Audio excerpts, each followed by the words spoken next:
Welcome. Today I'm going to be showing you the best setup, the best loadout, the best class, the best build, whatever you want to call it, for leveling all the way from level 1 to level 60 in New World. So I'm going to be covering your speed of your leveling and gathering as well. Obviously you might want to change some things around for leveling and for gathering if that's something you want to do to level up your crafting skills and all that goodness. You want to cover the weapons and the armor and your weight load and all of that good stuff. So let's get straight into this. We're going to start off pretty basic and we're going to talk about the weight load here. Probably something you didn't notice was actually here. Pause the video if you want to read all of this, but basically you want to be staying in that light mode, and that is going to allow you, as you can see, it's going to give you that 20% more damage and allows you to roll, which is going to be the key thing here. Now, just to make sure you're staying in this bracket here, you want to be wearing light armor. Obviously, if you can get a full set of light armor for this, and it'll be under 13. Obviously, I don't quite have that on me right now, but we won't talk about that. So, a little trick that you can do here with the movement is, instead of just pressing your normal roll button, whichever that may be, for me it's shift. As you can see, the bar goes down below and it takes 50, so you can only do 1, 2 like that.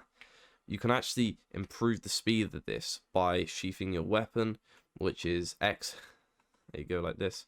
So rather, when you pause there and you start running again, if you do your little roll and you sheath your weapon, you actually skip that animation out and you keep all your momentum, which is gonna really rapidly take you through this, and you're just going to be moving around a lot more quick, which is going to save you time from traveling to settlement, quest to quest, to gathering location. You get the point. All right, there's a lot of traveling in this game, so having your movement down is going to be great. I mean, I know this ain't Warzone or anything, but I mean, look at me go. The movement's the same. You can't stop it. You can't stop it.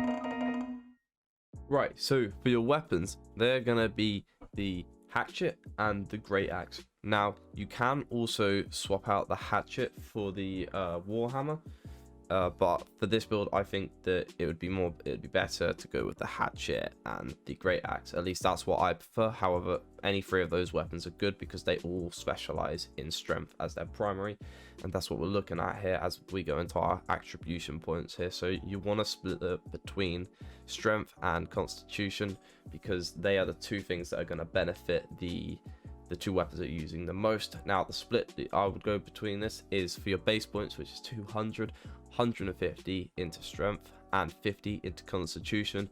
Now with your armor and your gear that you're gonna get, I recommend that you have them focused into more strength, and you want to have some of them into constitution. Again, you want to keep this sort of divide here of having 3/4 of everything you put into strength to keep this nice sort of split here, unless you want to go more of a tanky build. But unless that's what you're set on going for, or you want to be more tanky, then I wouldn't recommend putting anything more than 1/4 of all of your points into constitution. But then again, this is just a guide. Do what you want. It's your build at the end of the day.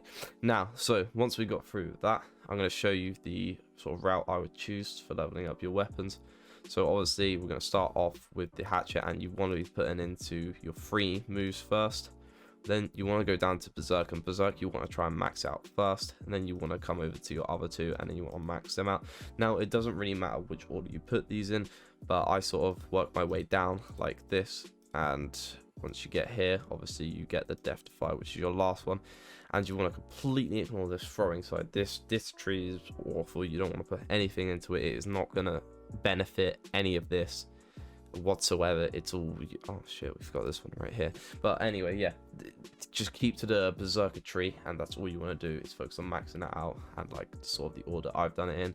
Doesn't really matter how you do it, but yeah, that's the way I would go about doing it. Now weapon 2, your great axe.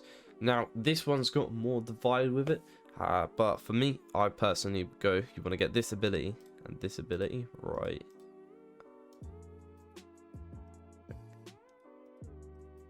here. There you go. It's a little bit buggy. Well, not buggy, but you have to sort of, with some of these, you can't straight away unlock the abilities because you have to unlock some more. I completely forgot about that. So yeah, keep that in mind for when you are trying to unlock these weapons, is that you can't exactly unlock them straight away, which is what sort of comes into the tree here of splitting it, or if you keep it all together, as they do have some pretty good abilities between both of them. But me personally, I'm going to show the ones I use, because this is going to give you this sort of the most well-rounded and the build you want to use, because of this ability right here. A lot of people choose to sort of switch this ability out, and if you do not want this ability, this is mainly going to be used for your movement and getting around the map, because you can move a lot more faster when you have this ability. But again, it's not the best for damage. It does do as you can see here, you can read it right here what it does, and it's not the best. However, if you did want to swap it out, I would go with this gravity well right here. It's a really good move, but you cannot unlock it straight away, so you are going to have to put some of your points into this tree, and you won't be able to max out the final sort of ultimate ability, I guess, if you will. So that's why I would recommend you put everything into your main abilities over here.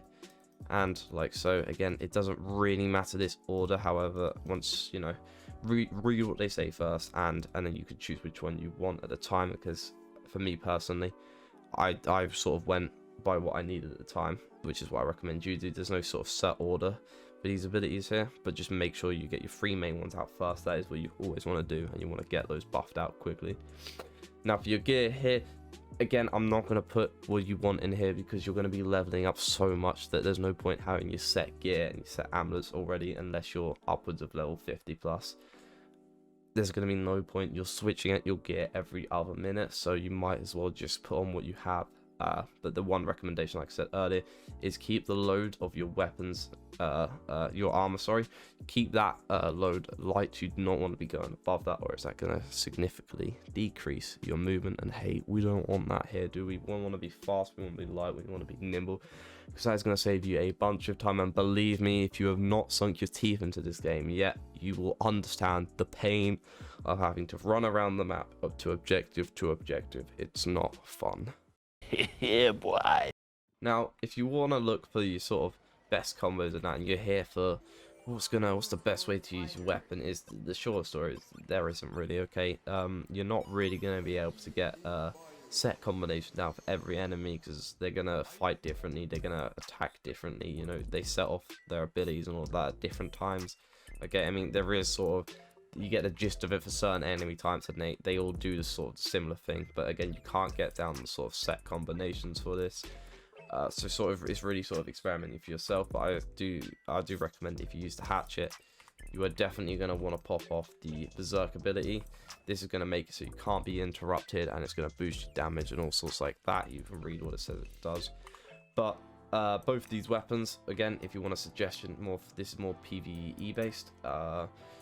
If you want to change out either of these 2 weapons, like I said, for the Warhammer is excellent for AoE damage, and I know a lot of the PvE situations you were getting into groups of enemies, so the Warhammer is absolutely great for that. So that's why I recommend you choose 2 of these 3 weapons here, or switch them out like I do. I've been switching these weapons out for depending on the situation.